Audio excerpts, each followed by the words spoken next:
नागरिक होने का क्या मतलब है? ये सवाल सुनने में तो बहुत सीधा लगता है, पर इसकी जड़ें बहुत गहरी हैं। बिल्कुल। इसे ऐसे समझते हैं जैसा हमारे स्रोत में एक बड़ा अच्छा उदाहरण दिया गया है। एक घर में एक किराएदार और एक परिवार का सदस्य। हाँ। किराएदार रहता तो है, पर घर के बड़े फैसलों में, जैसे घर का रंग क्या होगा या कौन सा सोफा आएगा, उसमें उसकी कोई राय नहीं होती। सही बात है। और यही चीज एक देश पर भी लागू होती है। परिवार के सदस्य की तरह देश के नागरिकों के पास कुछ ऐसे अधिकार और विशेषाधिकार होते हैं जो वहां रहने वाले विदेशियों के पास नहीं होते। बिल्कुल। और आज हम भारतीय नागरिकता की इसी कहानी की पड़ताल करने वाले हैं। ये सिर्फ एक कानूनी पहचान नहीं है, बल्कि भारत के इतिहास, खासकर 1947 के विभाजन की उथल-पुथल से निकली एक बहुत ही पेचीदा कहानी है। ये बात तो है। तो आज का हमारा मिशन है इन स्रोतों के जरिए ये समझना कि आखिर भारतीय नागरिक कौन है, ये नागरिकता मिलती कैसे है और किन हालात में इसे वापस भी लिया जा सकता है। चलिए शुरू करते हैं। चलिए सबसे पहले इसी बुनियादी फर्क को पकड़ते हैं। एक नागरिक और एक विदेशी में क्या अंतर है? देखिए, नागरिक यानी सिटीजन भारतीय राज्य के पूर्ण सदस्य हैं। उनकी निष्ठा भारत के प्रति होती है और बदले में देश उन्हें सभी नागरिक और राजनीतिक अधिकार देता है। और दूसरी तरफ है विदेशी? हाँ, दूसरी तरफ है विदेशी, जिन्हें तकनीकी भाषा में एलियन कहा जाता है। इनमें भी दो श्रेणियां हैं। एक है फ्रेंडली एलियन, मतलब उन देशों के नागरिक जिनसे हमारे रिश्ते अच्छे हैं। उन्हें कानून के सामने बराबरी जैसे कई अधिकार मिलते हैं। और दूसरे हैं एनिमी एलियन। ये उन देशों के नागरिक होते हैं जिनके साथ भारत युद्ध की स्थिति में हो। अच्छा। इनके अधिकार बहुत सीमित होते हैं, यहां तक कि हमारे संविधान का अनुच्छेद 22 जो गिरफ्तारी और नजरबंदी के खिलाफ सुरक्षा देता है, वो भी इन पर लागू नहीं होता। अच्छा, और यहीं पर वो खास अधिकार सामने आते हैं जो सिर्फ और सिर्फ भारतीय नागरिकों के लिए है। बिल्कुल। स्रोत बताते हैं कि अनुच्छेद 15 जो धर्म, जाति या लिंग के आधार पर भेदभाव को रोकता है, या अनुच्छेद 16 जो सरकारी नौकरियों में सबको बराबर मौके देता है, ये सब सिर्फ हमारे लिए है। और शायद सबसे अहम है अनुच्छेद 19, बोलने की आज़ादी, इकट्ठा होने की आज़ादी, देश में कहीं भी आने जाने और बसने की आज़ादी। ये सब अधिकार भारतीय नागरिक होने की पहचान है। सही। एक मिनट के लिए सोचिए, वोट देने और चुनाव लड़ने का अधिकार भी तो सिर्फ नागरिकों का है। हमारे राष्ट्रपति द्रौपदी मुर्मू जी आज देश के सर्वोच्च पद पर हैं क्योंकि वो एक भारतीय नागरिक हैं। कोई विदेशी नागरिक इस पद के बारे में सोच भी नहीं सकता। लेकिन ये सिर्फ अधिकारों की बात तो नहीं है, कुछ जिम्मेदारियां भी तो होंगी। बिल्कुल, अधिकारों के साथ कर्तव्य जुड़े होते हैं।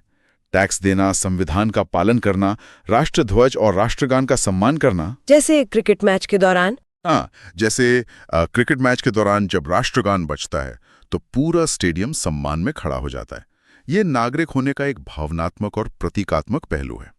चलिए अब इस कहानी को थोड़ा पीछे ले चलते हैं, जहां से ये सब शुरू हुआ। 1947 का विभाजन, वो मंजर कल्पना से भी परे है। बिल्कुल। लाखों लोग अपना सब कुछ छोड़कर एक अनजाने भविष्य की ओर बढ़ रहे थे।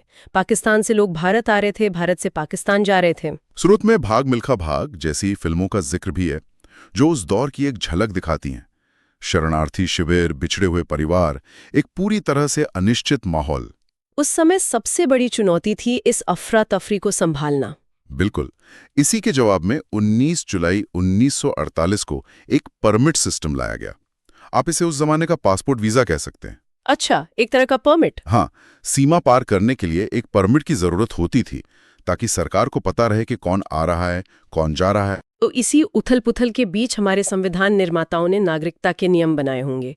उनके सामने तो बहुत बड़ी दुविधा रही होगी कि किसे भारत का नागरिक माने और किसे नहीं। यही सबसे बड़ा सवाल था, और इसी का जवाब देने के लिए संविधान में अनुच्छेद 5 से 11 लिखे गए। उन्हें एक साथ कई स्थितियों को सुलझाना था। इसलिए अलग अलग अनुच्छेदों को सिर्फ नंबर से देखने के बजाय उन्हें समूहों में समझना ज्यादा आसान है। संविधान निर्माताओं ने मुख्य रूप से 3 तरह के लोगों पर ध्यान दिया। कौन से 3 समूह? पहला समूह था उन लोगों का जो बंटवारे के समय भारत में ही रह रहे थे। अनुच्छेद 5 उनके लिए था। ठीक है। दूसरा और सबसे जटिल समूह उन लोगों का था जो पाकिस्तान से भारत आए थे। अनुच्छेद 6 में उनके लिए प्रावधान थे, और यहीं पर वो 19 जुलाई 1948 की तारीख एक लकीर बन गई। अच्छा, ये तारीख इतनी जरूरी क्यों थी? जो उससे पहले आए उनके लिए नागरिक बनना आसान था, जो बाद में आए उन्हें कुछ और शर्तें पूरी करनी थी। समझ गई। और तीसरा समूह मुन्नोवुन का था, जो पहले भारत से पाकिस्तान चले तो गए लेकिन फिर वापस लौट आए। उनके लिए था अनुच्छेद 7। और एक चौथा समूह भी था शायद। हाँ, एक चौथा समूह भी था, वो भारतीय मूल के लोग जो भारत के बाहर रह रहे थे। जैसे द्वितीय विश्व युद्ध के दौरान कई भारतीय सैनिक विदेश में ही बस गए थे। अनुच्छेद 8 ने उन्हें नागरिकता का रास्ता दिया। तो ये तो उस वक्त की समस्या को सुलझाने के लिए था, लेकिन भविष्य के लिए क्या व्यवस्था की गई? यहीं पर अनुच्छेद 11 सबसे अहम हो जाता है। संविधान निर्माताओं को पता था कि वो हर भविष्य की स्थिति का अंदाजा नहीं लगा सकते। सही बात है। इसलिए अनुच्छेद 11 ने ये शक्ति संसद को दे दी कि वो भविष्य में नागरिकता से जुड़े कानून बना सकती है। संविधान ने तो बस एक शुरुआती ढांचा दिया, एक स्थायी कानून बनाने की जिम्मेदारी संसद पर छोड़ दी। और संसद ने इस जिम्मेदारी को निभाया 1955 में, जब नागरिकता अधिनियम यानी सिटीजनशिप एक्ट लाया गया। यही कानून आज भी हमारी नागरिकता की नींव है ना? बिल्कुल। ये कानून बताता है कि आज के समय में कोई भी व्यक्ति भारत का नागरिक कैसे बन सकता है। इसके 5 मुख्य तरीके हैं। 5 तरीके? हाँ, और जैसा कि हमारे स्रोत बताते हैं, इसे याद रखने के लिए एक बड़ा दिलचस्प शब्द है, ब्रांड। ब्रांड, ये तो काफी स्मार्ट है। इसका क्या मतलब है? बी से बाय बर्थ यानी जन्म से, आर से बाय रजिस्ट्रेशन यानी पंजीकरण से, ए से by acquisition of territory, N से बाय नेचुरलाइजेशन और डी से बाय डिसेंट मतलब वंश के आधार पर। अच्छा, BRAND। ठीक है, तो एक एक करके समझते हैं। सबसे पहले बी यानी जन्म से। मुझे लगता है ये सबसे सीधा तरीका होगा। भारत में पैदा हुए और नागरिक बन गए। पहले ऐसा ही था, लेकिन अब नहीं। यहाँ एक बड़ा दिलचस्प ट्रेंड दिखता है कि कैसे समय के साथ कानून सख्त होता गया। 1950 से लेकर 1 जुलाई 1987 तक यही नियम था। मतलब कोई भी? हाँ, भारत की धरती पर जन्म लेने वाला हर कोई भारतीय नागरिक था, चाहे उसके माता पिता किसी भी देश के हों। पर 1987 में ऐसा क्या हुआ कि इसे बदलना पड़ा? ये बदलाव सिर्फ एक कानूनी प्रक्रिया नहीं थी। ये 80 के दशक में असम आंदोलन जैसी घटनाओं से उपजी राजनीतिक और सामाजिक चिंताओं को भी दर्शाता है। देश में अवैध अप्रवासन को लेकर बहस तेज हो गई थी। समझ गई। इसलिए 1987 के बाद नियम बदला गया कि जन्म के समय माता पिता में से कम एक का भारतीय होना जरूरी है। और ये सिलसिला यही नहीं रुका, नियम और भी सख्त हुए, है ना? हाँ, 2004 के बाद इसे और भी कड़ा कर दिया गया। अब भारत में जन्मे बच्चे को नागरिकता तभी मिलेगी जब उसके दोनों माता पिता भारतीय हों, या फिर एक भारतीय हो और दूसरा अवैध प्रवासी न हो। वाह, तो ये काफी बड़ा बदलाव है। बिल्कुल। ये दिखाता है कि देश अपनी सीमाओं और नागरिकता की परिभाषा को लेकर कितना सतर्क हो गया है। समझ गए। अब आते हैं डी पर, यानी वंश द्वारा, बाय डिसेंट। जय। ये उन लोगों के लिए है जो भारत के बाहर पैदा हुए हैं। सही। पहले इसमें भी एक लैंगिक भेदभाव था। नागरिकता सिर्फ तभी मिलती थी जब पिता भारतीय हों। सिर्फ पिता? जी, सिर्फ पिता। लेकिन 1992 में इस नियम को बदला गया और कहा गया कि माता या पिता किसी भी एक के भारतीय होने पर बच्चे को नागरिकता मिल सकती है। ये तो एक जरूरी सुधार था। बिल्कुल। फिर 2004 के बाद इसमें एक शर्त और जुड़ दी गई कि जन्म के 1 साल के अंदर भारतीय दूतावास में रजिस्ट्रेशन कराना होगा और उस बच्चे के पास किसी और देश का पासपोर्ट नहीं होना चाहिए। ठीक है, अब बात करते हैं आर की, पंजीकरण, रजिस्ट्रेशन। ये किसके लिए है? यह मुख्य रूप से भारतीय मूल के लोगों के लिए है जो भारत वापस आकर बसना चाहते हैं। इसके लिए एक मुख्य शर्त है कि आवेदन करने से पहले उन्हें कम से कम 7 साल भारत में रहना होगा। 7 साल? हाँ, और यही शर्त उस विदेशी व्यक्ति पर भी लागू होती है जिसने किसी भारतीय से शादी की हो। अच्छा, BRD हो गया। अब N और A बचे हैं। N था प्राकृतिक रूप से, बाय नेचुरलाइजेशन। हाँ, नेचुरलाइजेशन उन विदेशियों के लिए है जिनका भारत से कोई पारिवारिक संबंध नहीं है। इसके लिए शर्तें काफी सख्त हैं। जैसे कि आवेदन से ठीक पहले लगातार 1 साल समेत कुल 12 साल भारत में रहना जरूरी है।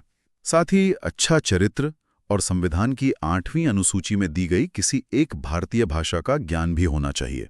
12 साल? ये तो बहुत लंबा समय है। तो लेकिन स्रोत में एक दिलचस्प बात लिखी है कि सरकार चाहे तो इन शर्तों में ढील दे सकती है। अच्छा, किन मामलों में?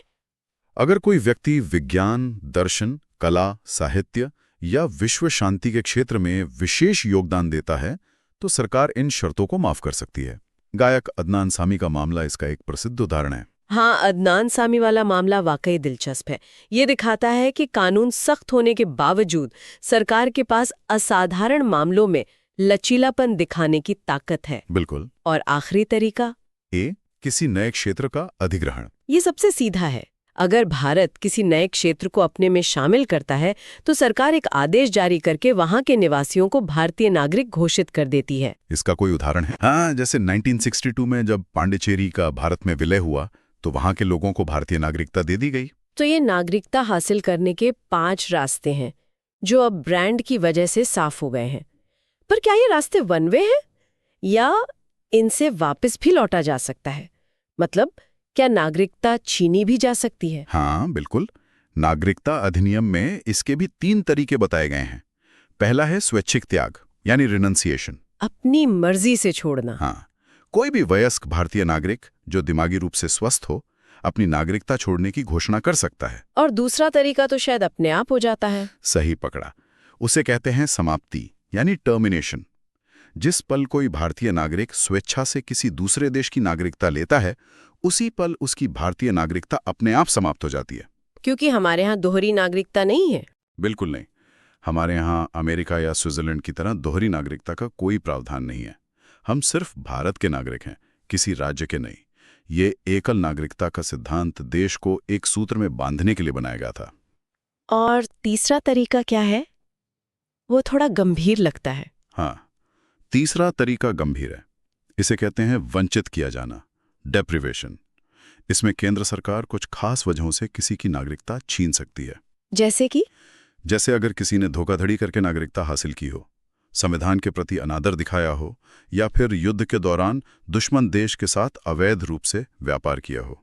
अच्छा, तो ये पूरा ढांचा समय के साथ काफी विकसित हुआ है और जैसा आपने पहले बताया इसमें लगातार बदलाव भी हुए हैं, खासकर कुछ संवेदनशील इलाकों को लेके। सही। असम समझौते का जिक्र भी है स्रोतों में। हाँ, असम में बांग्लादेश से आए अवैध प्रवासियों की समस्या बहुत पुरानी और जटिल रही है। इसे सुलझाने के लिए असम समझौते के तहत नागरिकता अधिनियम में एक विशेष धारा जोड़ी गई।